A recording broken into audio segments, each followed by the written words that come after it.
చేతిలో తాకట్టు పెట్టిండ్రు. ఆనాడు ఈ తెలుగు రాజకీయాల నుంచి, ఈ తెలుగు నేల నుంచి నీలం సంజీవారెడ్డి గారు కావచ్చు, పివి నరసింహారావు గారు కావచ్చు, ఆ తర్వాతి తరంలో మనకు ఎన్టీఆర్ కావచ్చు, డాక్టర్ వైఎస్ఆర్ కావచ్చు, ఆ తర్వాత జైపాల్ రెడ్డి గారు కావచ్చు, వెంకయ్య నాయుడు గారు కావచ్చు, ఈ ప్రాంతం నుంచి తెలుగు రాష్ట్రాల నుంచి తెలంగాణ ఆంధ్రప్రదేశ్ ప్రాంతాల నుంచి గల్లీ నుంచి ఢిల్లీ వరకు మన ఖ్యాతిని పెంచి ఈ ప్రాంత సమస్యల మీద కేంద్ర ప్రభుత్వాల నుంచి వాళ్ళు సాధించిన వాళ్ళు, దేశ రాజకీయాలను శాసించిన వాళ్ళు. నేను ఇవాళ అడుగుతున్న మిత్రులారా, అటు తెలంగాణ అయినా ఇటు ఆంధ్రప్రదేశ్ అయినా ఢిల్లీకి వెళ్ళి వంగొంగి నమస్కారాలు పెట్టే నాయకులే ఉన్నారు తప్ప ఢిల్లీని అడిగి మనకు కావాల్సిన సాధించే నాయకత్వమే ఇవాళ లేదు. మీరు ఒక్కసారి ఆలోచన చేయండి. ఆనాడు 94లో డాక్టర్ కేవీపీ రామచంద్రరావు గారు సజీవ సాక్షి, కాంగ్రెస్ పార్టీకి 26 సీట్లు వచ్చి ఎన్టీఆర్ యొక్క ప్రభావంలో కాంగ్రెస్ పార్టీకి ప్రధాన ప్రతిపక్ష హోదా కూడా 94లో రాలే.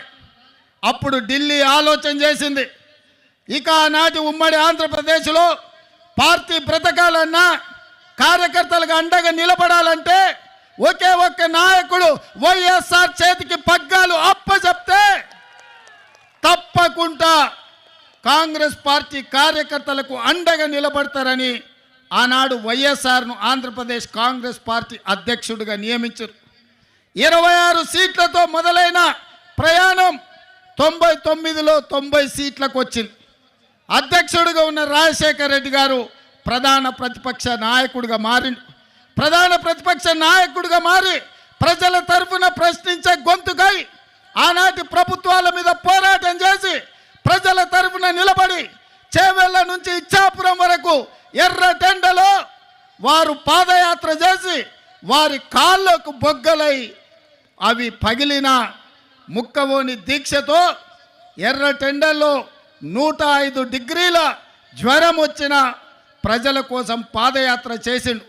రాజశేఖర రెడ్డి గారు ఆనాడు పాదయాత్ర చేసి ప్రజల కష్టాలు తెలుసుకొని దళితులు, గిరిజనులు, బలైన వర్గాల కోసం, ఆదివాసీల కోసం, అడవులలో ఉండే బిడ్డల కోసం, మహిళల కోసం, మైనారిటీల కోసం వాళ్ళ సమస్యలను అడిగి వాళ్ళ గుండె చప్పుడు విని 2004లో ఇందిరమ్మ రాజ్యం తెచ్చిండు, కాంగ్రెస్ను అధికారంలోకి తీసుకొచ్చిండు, 33 ఎంపీలను గెలిపించి కేంద్రంలో యూపీఏ ప్రభుత్వాన్ని ఏర్పాటు చేసిండు.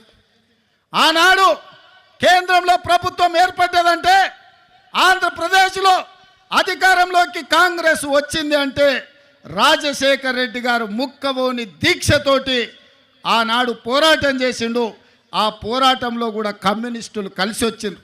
సిపిఐ, సిపిఎం కూడా ఆనాడు డాక్టర్ వైఎస్ఆర్తో కలిసి పేద ప్రజల కోసం ఎర్ర జెండా ఎత్తిండ్రు. ఎర్ర జెండా కూడా ఆనాడు కాంగ్రెస్తో